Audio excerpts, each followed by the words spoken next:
भारत और रूस के बीच रणनीतिक साझेदारी के 25 साल पूरे होने के मौके पर राष्ट्रपति पुतिन 4 और 5 दिसंबर को भारत के आधिकारिक दौरे पर आ रहे हैं। ये उनकी 2022 में यूक्रेन पर रूस की विशेष सैन्य कार्रवाई शुरू होने के बाद पहली भारत यात्रा है। दोनों देशों के बीच ये 23वां द्विपक्षीय शिखर सम्मेलन होगा, जिसे दोनों पक्ष अत्यंत महत्वपूर्ण मान रहे हैं। रूस और भारत के संबंध ट्राइड एंड टेस्टेड हैं। भारतीय हिंदी फिल्मों के गानों में भी रूस का जिक्र हुआ है। कई मौके पर रूस भारत के साथ खड़ा रहा है। बदलते वक्त के दौर में भी भारत और रूस एक दूसरे के करीब नजर आए हैं। भारत के पीएम नरेंद्र मोदी ने कुछ महीने पहले रूस की यात्रा की थी और इस दौरान राष्ट्रपति पुतिन के साथ उनकी गजब केमिस्ट्री देखने को मिली थी। और अब रूस के राष्ट्रपति पुतिन भारत दौरे पर आ रहे हैं। पुतिन के इस भारत दौरे पर दुनिया भर के देशों की निगाहें टिकी हैं। रूसी राष्ट्रपति पुतिन का भारत दौरा बदलते वैश्विक हालात, खास करके यूक्रेन युद्ध और एशिया में शक्ति संतुलन के बीच कई मायनों में बेहद अहम माना जा रहा है।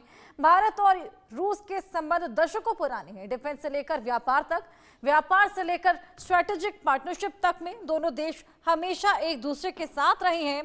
पुतिन का भारत आना भी इस रिश्ते की मजबूती का संकेत देता है। ऐसे में तमाम रक्षा समझौते यहां पर देखने को मिल सकते हैं और साथ ही कई ऐसे द्विपक्षीय वार्ताओं में मुद्दे हो सकते हैं जिसको लेकर बातचीत और इसी को लेकर निमंत्रण पीएम मोदी ने पुतिन को दिया था, जिसके बाद रिश्ते की मजबूती का संकेत यहां पर देखने को मिलेगा। द्विपक्षीय वार्ताएं देखने को मिलेंगी, तमाम रक्षा समझौते यहां पर देखने को मिलेंगे। क्या कुछ और होगा इस मुलाकात में, इस वार्ता में, आइए ग्राफिक्स के माध्यम से और जानकारियां आपके साथ साझा करने की कोशिश करें।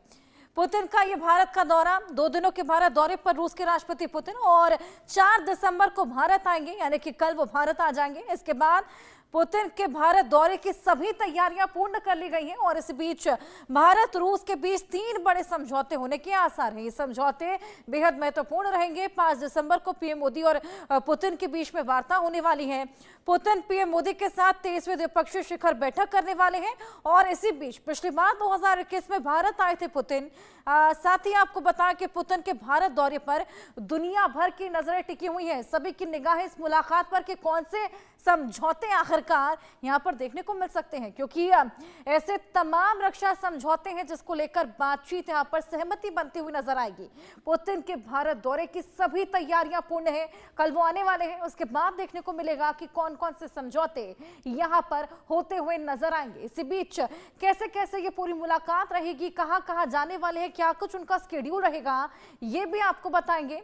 आइए ग्राफिक्स के माध्यम से ही यही जानकारी आपको दे। पुतिन शाम को करीब 6 बजे कल भारत पहुंचने वाले हैं। ये पूरा स्केड्यूल आपको बता रहे हैं। उनका आगमन के बाद उनकी महत्वपूर्ण मीटिंग होने वाली है। बेहद महत्वपूर्ण ये दौरा।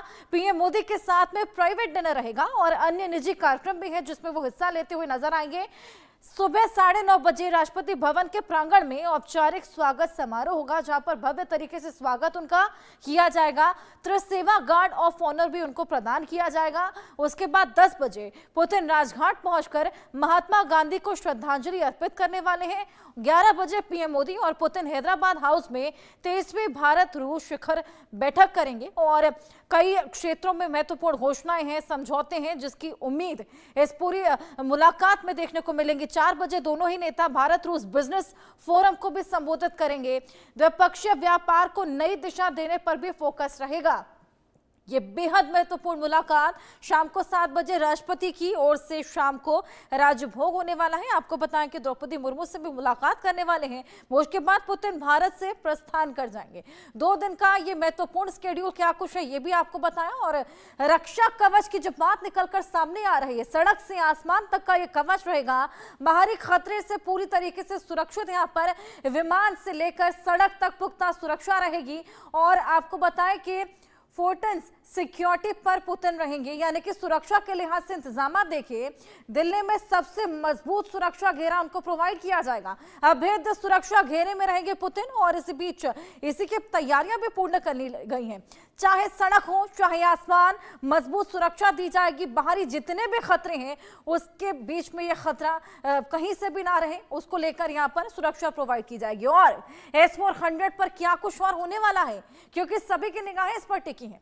संयुक्त रूप से विकसित करने पर चर्चा की जाएगी। S-400 अतिरिक्त S-400 मिसाइल सिस्टम की खरीद को लेकर भी 5 बातचीत की जा सकती है। भारत को 5 में से 3 S-400 की डिलीवरी फिलहाल मिली है, लेकिन बाकी की डिलीवरीज को लेकर भी बातचीत और अगले साल तक 2 और S-400 सिस्टम की तैनाती, इसके अपग्रेडेशन यानी कि S-500 पर भी समझौते को लेकर बातचीत हो सकती है, क्योंकि अपग्रेडेशन बेहद ज्यादा जरूरी हो जाता है। क्या कुछ और महत्वपूर्ण इस मुलाकात में रहेगा, किस लिहाज से ये मुलाकात बेहद जरूरी हो जाती है, बेहद महत्वपूर्ण हो जाती है, इसको लेकर और बातचीत करते हैं। हमारे साथ colonel retired TP Tyagi ji defence expert हैं और करोरी सिंह जी विदेश मामलों के जानकार जुड़ गए हैं। बहुत स्वागत है आप दोनों का।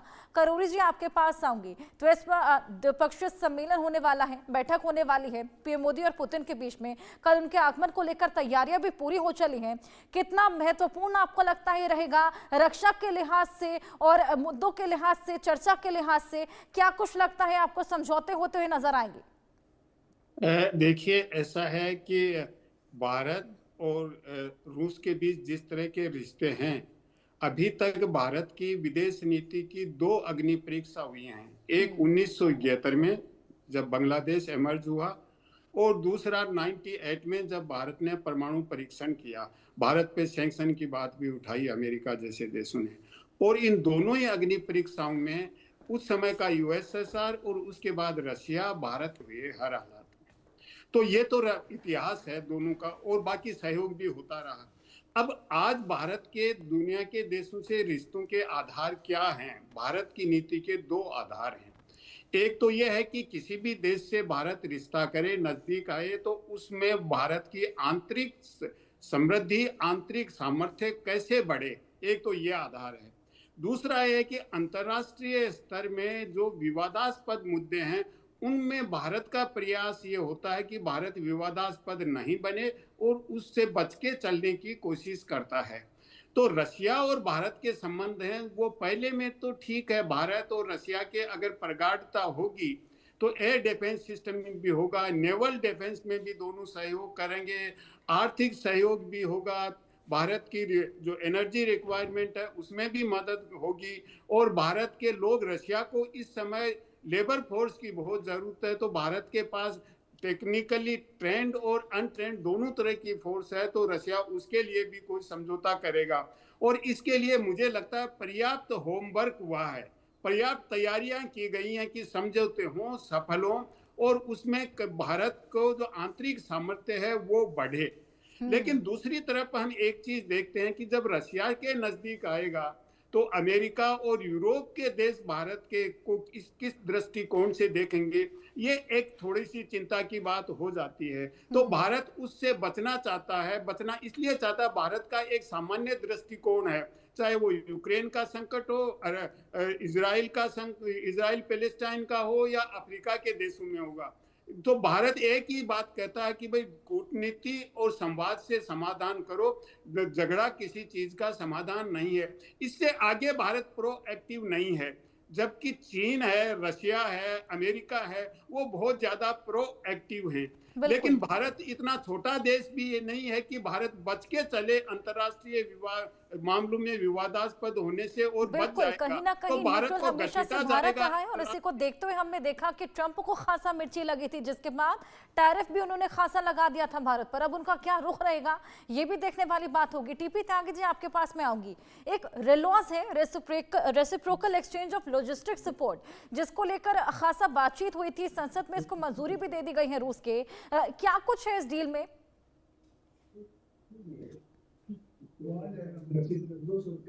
TP Tyagi ji. Yes, sir. Kindly repeat your question. I could not understand. Kindly, please. बिल्कुल बिल्कुल टीपी त्यागी जी, रेलॉस को लेकर खासा बातचीत हुई है, रूसी संसद से मंजूरी भी मिल गई है और कहीं ना कहीं एक्सचेंज, लॉजिस्टिक एक्सचेंज को लेकर बातचीत इस पूरे सौदे में देखने को मिलेगी। क्या कुछ इस समझौते में और रहेगा? देखिए, इस समझौते में यूं तो बहुत सारी चीजें बताई जा रही है कि S-400 के 5 स्क्वाड्रन हम लेंगे, S-500 में सहयोग करेंगे, और तो और Su-57 वो जो लेटेस्ट कॉम्बैट एयरक्राफ्ट है उसमें भी बात करेंगे। लेकिन मैं समझता हूँ सबसे ज्यादा इम्पोर्टेंट चीज जो इस मीटिंग में होने वाली है वो है पेमेंट सिस्टम। यानी कि ये मामला शुरू हुआ था जब पिछले साल ब्रिक्स की मीटिंग हुई थी रशिया के कजान में। तो वहां पे Brazil, Russia, India, China, South Africa, इन सब के जो पेमेंट प्लेटफॉर्म सिस्टम है, जैसे रशिया का SPFS सिस्टम है, हिंदुस्तान का UPI सिस्टम है, ऐसे ही चाइना के और ब्राजील के सिस्टम है। ये जो प्लेटफॉर्म सिस्टम है ये आपस में इंटीग्रेट हो और ये इंटीग्रेट होके ब्रिक्स के सिस्टम से जुड़े, और फिर जो ब्रिक्स का सिस्टम है उसे अमेरिका के स्विफ्ट सिस्टम से छुट्टी मिल जाए, उसके ऊपर निर्धारित ना रहना पड़े, यानी कि डॉलर का जो डोमिनेंस है उससे हम अपने आप को बचा सके। This is the main point. और यही हमको बचाएगा कैटासा से, यानी कि वो जो है ना counter American adversary sanctions act, यानी कि जो भी अमेरिका के दुश्मन कौन कौन है, रशिया, रशिया, ईरान और नॉर्थ कोरिया, इन 3 देशों से जो लोग सामान खरीदते हैं उनके खिलाफ अमेरिका ने ये कैटासा सिस्टम एक्ट बनाया हुआ है। इस एक्ट के अंतर्गत वो उनके ऊपर एक्शन ले सकते हैं। उनके जो सैंक्शंस हैं उससे बचने के लिए ये जो सिस्टम है जो अब बनाया जा रहा है कि हम रुपए में पेमेंट करें, रशिया रूबल में पेमेंट करें, और यही सिस्टम ब्रिक्स की अदर कंट्रीज के साथ में हो, this will make a difference, this will create a new world order. Now this is the basic thing. और चीजें जो है, अब एक बैलेंस ऑफ ट्रेड की प्रॉब्लम आएगी कि भाई हिंदुस्तान तो जो पहले 2% तेल खरीदता था रशिया से वो 40% हो गया, लेकिन उन्होंने अब कम भी कर दिया। पिछले महीने नवंबर में करीब 9 लाख बैरल पर डे हमारी परचेज थी, जो अब घट के इस महीने में यानी कि दिसंबर में 6 लाख बैरल पर डे पे आ गई है। 1/3 हमने उसको कम कर दिया। अमेरिका से नहीं खरीदते थे वो हमने बढ़ा दिया। ये सब काम तो हमने ट्रेड में किए हैं, लेकिन केवल ये करने से काम नहीं चलेगा। सब काम जब चलेगा जब हमारा इंपोर्ट और एक्सपोर्ट करीब करीब कुछ कुछ बराबर हो। तो हम रशिया से खरीद ही रहे हैं, रशिया हमसे क्या ले रहा है। लिहाजा जो मेन पॉइंट है वो ये है कि अब रशिया हमसे खरीदेगा equipment and machinery for oil drilling, for refining and for all things which are associated with the exploration of the oil and gas। यानी कि हम मशीनरी सप्लाई करेंगे और रशिया से हम अपनी ऑयल की सप्लाई कम करेंगे, तो एक बैलेंस ऑफ ट्रेड जो है वो एस्टेब्लिश हो जाएगा। This is the basic thing. बाकी और सारी चीजें तो हैं ऑफ कोर्स, एनर्जी पे कम और डिफेंस इक्विपमेंट के ऊपर ज्यादा आधारित रहेगा ये उनकी विजिट। और इसमें सबसे बड़ी खास बात ये है कि अगर हम अमेरिका से कुछ खरीदते हैं तो जो भी अमेरिका से खरीदते हैं वो ना तो उसकी टेक्नोलॉजी ट्रांसफर करते हैं, उसका मेंटेनेंस, उसके स्पेयर हमें बार बार अमेरिका से मंगाने पड़ते हैं। ऐसा ही पहले रशिया के साथ भी होता था, लेकिन जब यही पुतिन साहब पहली बार यानी कि आज से 3-4 साल पहले लास्ट टाइम हिंदुस्तान में आए थे, तब ये तय हो गया था कि 2030 तक मिलिट्री टू मिलिट्री कॉपरेशन जारी रहेगा और जो भी समझौते होंगे उसमें मेक इन इंडिया की प्रायोरिटी रहेगी। ये आप देख ही रहे हैं, जो ब्रह्मोस है ये भी तो हमारा जॉइंट वेंचर है, ऐसे ही असॉल्ट राइफल का भी जॉइंट वेंचर है, ऐसे ही बहुत मुमकिन है कि S-500 का भी जॉइंट वेंचर हो जाए। और फिर अगर ये सब होता है तो ये भी मुमकिन है कि हम वो Su-57 खरीद ले, जो हमारे लिए एक किस्म से कुछ समय बिल्कुल बाद टीपी एक त्यागी जी, इंडिजिनस S-400 से 500 के अपग्रेडेशन को लेकर भी बातचीत, और ये भी बेहद इंपॉर्टेंट साबित हो सकता है। करोरी जी, जिस तरीके से आपने जिक्र भी किया था कि ट्रंप ने 25% का टैरिफ भारत पर लगाया, उसके बाद अतिरिक्त 25% लगा दिया था, ये हवाला देते हुए कि रूस से व्यापार लगातार भारत करता है, जिससे रूस और यूक्रेन के वॉर को बढ़ावा मिलता है। क्या लगता है इस मुलाकात के बाद अब ट्रंप का क्या रुख रहने वाला है? क्या अतिरिक्त टैरिफ देखने को मिलेगा या क्या कुछ उनकी ओर से किया जा सकता है? देखिए, अमेरिका के लिए सबसे बड़ा खतरा अमेरिका को युद्ध के अलावा लगता है वो ब्रिक्स देशों से लगता है, ब्रिक्स के ऑर्गेनाइजेशन से लगता है। और इस फोरम के 5 जो संस्थापक सदस्य हैं उनमें भारत अमेरिका के लिए थोड़ा सॉफ्ट लगता है कि अमेरिका भारत से रिश्ते निभा सकता है। बाकी अफ्रीका के, साउथ अफ्रीका के साथ जो रिलेशन है, G20 की मीटिंग का बायकॉट किया, ब्राजील से भी उससे ज्यादा खराब है। ब्राजील तो यहाँ तक कहता है कि हमें ब्रिक्स करेंसी क्रिएट करनी चाहिए, डॉलर को बिल्कुल खत्म करना चाहिए। रशिया से रिश्ते अमेरिका के अच्छे नहीं है, चाइना से नहीं है। तो अमेरिका एक सीमा से आगे भारत से दुश्मनी नहीं चाहता है, क्योंकि जो ब्रिक्स सबसे बड़ी चुनौती उभर रहा है अमेरिका के सामने, उसमें भारत ऐसा है जिससे एक सॉफ्ट तरीके से डायलॉग चल सकता है। एक तो ये है अमेरिका के लिए। लेकिन जैसे लॉजिस्टिक जिस समझौते की बात रशिया के साथ हो रही है, उससे मिलता जुलता समझौता अमेरिका के साथ भी है हमारा। और अमेरिका के साथ initiative for critical and emerging technology का है। तो वो टेक्नोलॉजी ट्रांसफर तो अमेरिका नहीं कर रहा है, क्रिटिकल टेक्नोलॉजी, और करेगा भी नहीं। लेकिन अगर वो लॉजिस्टिक का रशिया और अमेरिका के बीच में रिश्ते बिगड़ते हैं, और उस समय अगर कहीं भारत की लॉजिस्टिक फैसिलिटी की जरूरत होगी, तो भारत दोनों को कैसे प्रोवाइड करेगा? एक ये धर्म संकट की स्थिति हो सकती है। लेकिन एक सिल्वर लाइनिंग यह है कि विटकॉफ जो ट्रंप के दूत हैं वो मॉस्को में है, चीन के विदेश मंत्री हैं वांग यी, वो मॉस्को में हैं। तो यूक्रेन को लेके मुझे लगता है कि समझौते की तरफ जा रहे हैं, और वो बातचीत हो रही है। और जेलेंस्की को कुछ सीमा तक दबाव डाल के एग्री भी कर लिया है। यूरोपियन कंट्रीज नहीं चाहते कि एग्रीमेंट हो, और उसके लिए पुतिन ने यूरोपियन कंट्रीज को कह दिया, अगर युद्ध होगा तो हम पीछे नहीं हटेंगे, हम तैयार हैं अगर यूरोप युद्ध करना चाहता है तो ये तो पुतिन ने खुल के कह दिया है कि यूरोप अगर कन्फ्रंटेशन में आता है तो पुतिन तैयार है। तो ऐसी स्थिति में अगर यूक्रेन को लेके समझौता हो जाता है, तो भारत दोनों के बीच में, अमेरिका और रशिया के बीच में संतुलन बना के चल सकता है। लेकिन रशिया का जो सहयोग है वो भारत की आंतरिक सामर्थ्य बढ़ाने में ज्यादा मददगार हो सकता है। इसलिए हो सकता है कि रशिया जॉइंट वेंचर कर रहा है, और वो जॉइंट वेंचर से भारत की एक्सपोर्ट कैपेसिटी बढ़ेगी, जिससे भारत की अर्थव्यवस्था मजबूत होगी,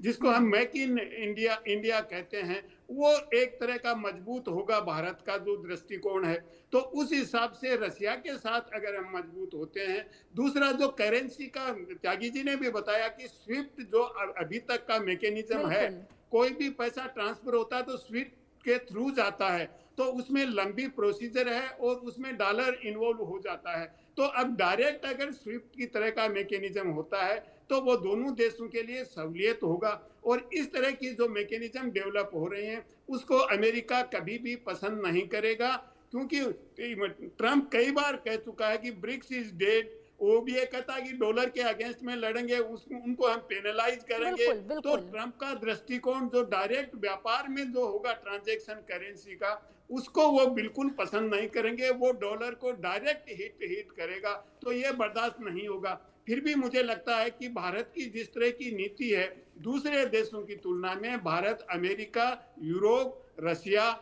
चीन, इन सब के बीच में संतुलन बना के चल सकता है कि जिस तरह के रास्ते, जिस तरह की नीति अपना रहा है। जी बिल्कुल बिल्कुल, जैसे कहते भी है, कहावत है कि action speak louder than word. जिस तरीके से आपने भी कहा, हमने हमेशा से ही देखा भारत और रूस के बीच में जो दोस्ती रही है वो एक्शंस में भी दिखती नजर आई। बेशक ट्रंप बोलते जरूर नजर आए हैं कि भारत मेरा बहुत प्रिय मित्र है, पीएम मोदी मेरे बहुत अच्छे मित्र हैं, उसके बावजूद जिस तरीके से बार बार टैरिफ लगाते हुए नजर आए हैं, ये साफ बताता कि एक्शन उनके कुछ इतर रहते हैं, वर्ड्स उनके हमेशा ही इतर रहे। टीपी त्यागी जी, एक पेमेंट पोर्टल को लेकर भी बात चल रही है कि कोई थर्ड पार्टी या फिर एक ऐसा पेमेंट पोर्टल बनाया जा सकता है जिससे ये जो व्यापार है, जो व्यवसाय है, इसको कहीं और ज्यादा बढ़ाया जा सके।